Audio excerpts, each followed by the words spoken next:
Revengeful politics, মানে revengeful politics যেটা এই মমতা ব্যানার্জি এবং তার দল করেন, সেটা আবার করে আজকে আমরা দেখতে পেলাম। এবং দেখবেন আপনারা যে এরও কোনো পানিশমেন্ট হবে না। আজকে আমরা কথা বলছি, আজকে আমরা প্রতিবাদ করছি, আজকে আপনারা চালাবেন হয়তো আপনাদের টেলিভিশন, কাল থেকে আবার সব ধামাচাপা হয়ে যাবে। এখানে বড় বড় কথা বলা হয়, কিন্তু অনুব্রত মণ্ডল যখন পুলিশের মাকে আর স্ত্রীকে বলে বিছানায় নিয়ে আয়, তার সাথে বিছানা শোবত, তার কোনো শাস্তি আজ অব্দি হয়নি।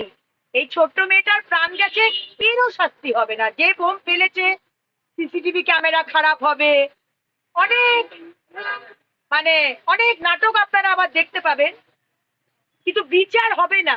যতদিন এই সরকার আছে বিচার হবে। দ্বিতীয় কথা, তার অনেক পরে পুলিশ ওখানে গিয়ে পৌঁছেছে। পুলিশের যখন এখানে ভোট গণনা একটা অ্যালার্ট প্লেস এবং একটা দীর্ঘ অঞ্চল জুড়ে 144 ধারা থাকে এবং বিশাল পুলিশি ব্যবস্থা থাকে, সেখানে এরকম ঘটনা ঘটে গেল, একেবারে ফোন মারলো পুলিশ। পুলিশ জানে না একটা জায়গাতে ইলেকশন হচ্ছে, বাই ইলেকশন হচ্ছে, সেখানে কারা কারা ক্রিমিনাল আছে পুলিশ জানে না। কাদের কাছে বাড়িতে বোম রাখা আছে পুলিশ জানে না। কারা কারা বোম নিয়ে মিছিল করতে বেরিয়েছে জানে না। পুলিশ সব জানে। পুলিশ, আপনি বললেন না পুলিশ কি করছিল? পুলিশ ওইটাই করছিল যেটা মুর্শিদাবাদে করছিল, শামশেরগঞ্জে। পুলিশ ওইটাই করছিল যেটা বোলপুরে করেছে। পুলিশ ওইটাই করেছে যেটা মহেশতলায় করেছে, ওটাই করছিল। দাঁড়িয়ে থেকে দেখছিল, দাবেদারি করছিল। শিরদাঁড়াটা নেই তো, পুলিশ এখন জেলিফিশ, শিরদাঁড়া নেই, বেঁচে দিয়েছে। মুখ্যমন্ত্রী কথা আবার বলেন, আজকে বিধায়কদের মাটিতে ফেলে মারা হচ্ছে। মুখ্যমন্ত্রী যদি এতই কনফিডেন্স থাকতো, তাহলে মুখ্যমন্ত্রী বিরোধীদের, আমাদের বিজেপির বিধায়কদের কথাটা শোনার সেই সাহসটা রাখতেন। মমতা বন্দ্যোপাধ্যায়, আপনার বিরোধীদের কথা শোনার সাহসই নেই। আপনাকে প্রশ্ন করলে আপনি ব্যক্তিগত আক্রমণ করেন। কেন এক্সপাঞ্জ করা হলো? ডক্টর অশোক লাহিড়ীর বক্তব্য কেন এক্সপাঞ্জ করলেন? আপনার অঙ্গুলি হিলনে চলে স্পিকার মহোদয়, উত্তর দিতে পারেননি। কোথায় লেখা আছে বলুন যে আমি বিরোধী হয়ে যদি সরকারের বক্তব্য না শুনতে চাই, তাহলে আমার বক্তব্য এক্সপাঞ্জ করে দেওয়া হবে? কোথায় লেখা আছে? কোন নিয়মে লেখা আছে? আর আজকে সেটা নিয়ে আমরা যখন প্রতিবাদ করেছি, তখন এই শাড়ি ছিঁড়ে দেওয়া হয়েছে, এক্সপেল করা হয়েছে, সাসপেন্ড করা হয়েছে, আমাদের 3 জন বিধায়ককে মাটিতে ফেলে মারা হয়েছে। আমরা মেডিকেল করতে গেছি, এফআইআর করতে গেছি, আর তারপর আবার নাটক। 14 জন সিকিউরিটি নাকি আমাদের দ্বারা আহত, সব ডিসপেন্সারিতে ঢুকে সব ব্যান্ডেজ বাঁধলো। নাটক দেখতে হয়। এই সরকার আর এই মুখ্যমন্ত্রী শুধু নাটক করতে পারে।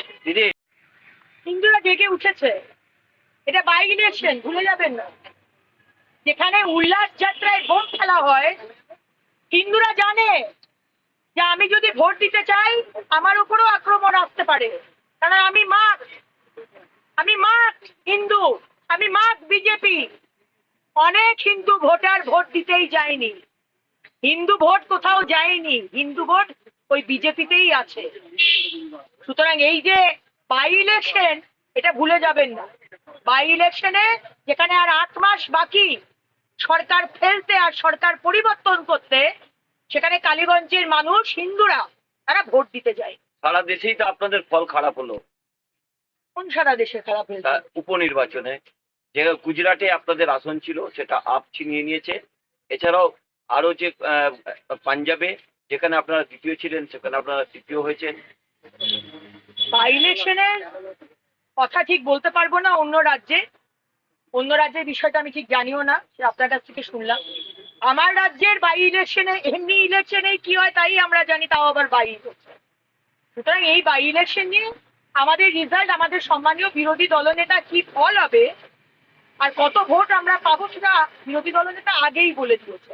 এখানে আমাদের কোনো চিন্তার কারণ নেই, হিন্দুরা বিজেপি ঐক্যবদ্ধ হয়ে গেছে, বিজেপির পাশেই আছে। যদি 70% হিন্দু অবশ্যই, কারণ এখানে হিন্দুরা 70% ভোট যদি পায় তাহলে সরকার হবে, এবং সরকার হলে এখানে সমস্ত ধর্মের মানুষ শান্তিতে থাকবে। এটা কোনো কথা নয়, বলে না যে যেখানে হিন্দু মেজরিটি সেখানে মুসলিমরা শান্তিতে থাকে, কিন্তু যেখানে মুসলিম মেজরিটি সেখানে কিন্তু হিন্দুরা শান্তিতে নেই।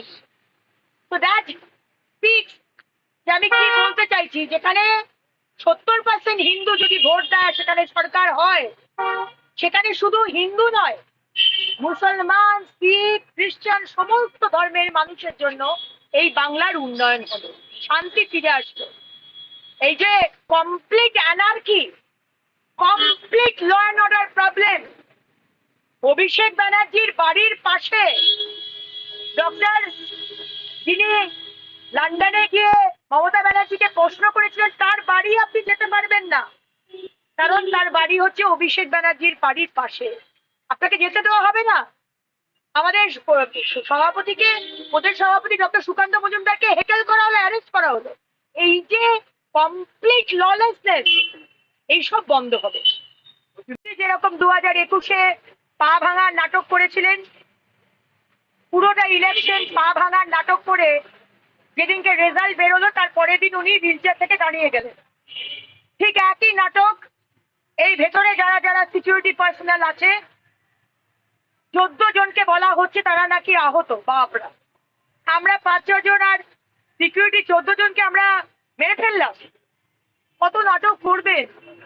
ডিসপেন্সারিতে গিয়ে, ওখানে গিয়ে কারুর ডান হাত কারুর বাঁ হাত, কাউকে জিজ্ঞেস করছেন আপনারা কি হয়েছে? আপনি তো বাইরে ছিলেন, আপনাকে কে মেরেছে, কে আপনাকে অ্যাটাক করেছে? সেই মহিলা হাসছেন, নামটা বলতে পারছেন না, বলবেন কি করে?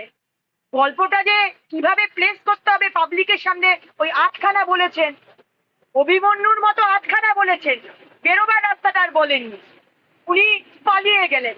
তো নাটকটা কিভাবে সাজানো হয়েছে, অরূপ বিশ্বাস, ফিরাদ ববি হাকিম এবং অধ্যক্ষ মহোদয় যখন স্ক্রিপ্টটা লিখবেন একটু ভালোভাবে লিখবেন, বিশ্বাসযোগ্য করবেন। আটকাচরা লিখে দিচ্ছেন তাড়াহুড়োতে, ঠিক জমলো না ব্যাপারটা, ভালো করে লিখবেন নেক্সট টাইম। নিয়েছি এরকম আমাদের সমাজে ভাবা হয় যে পুরুষ মানেই শক্তিশালী, এই পেট্রিয়ার্কাল সোসাইটিতে পুরুষ মানেই শক্তিশালী, পুরুষরা টানতে পারবে না, টানলেই আরে তুমি তো ছেলে, ছেলেরা কোনোদিন কাঁদে না কেন হে? ছেলেরা কাঁদবে না কেন? ছেলেদের দুঃখ হয় না? হ্যাঁ, ছেলেরা মানুষ নয়? এই ধরনের বস্তা পচা সেন্টিমেন্ট, রিসেন্ট যে ঘটনা সোনাম রাজবংশী এবং আরো কয়েকটা ঘটনা, যেখানে আমি মহিলাদের জন্য লড়াই করি, কিন্তু অন্য সাইড অফ দ্য স্টোরিও বলতে হবে। ছেলেদেরকে ফাঁসিয়ে, ছেলেদেরকে মিথ্যে ফাঁসিয়ে, তাদেরকে শুধু অত্যাচার নয় তাদেরকে খুন করা হচ্ছে। তাহলে স্টেট গভর্নমেন্টের কাছে আমার আর্জি জানিয়েছি, যদি শিশু কমিশন থাকে, হিউম্যান রাইটস কমিশন থাকে, মহিলা কমিশন থাকে, তাহলে পুরুষ কমিশন কেন থাকবে না? যদি নতুন একটি রাজনৈতিক দলের আসার কথা শোনা যাচ্ছে, তার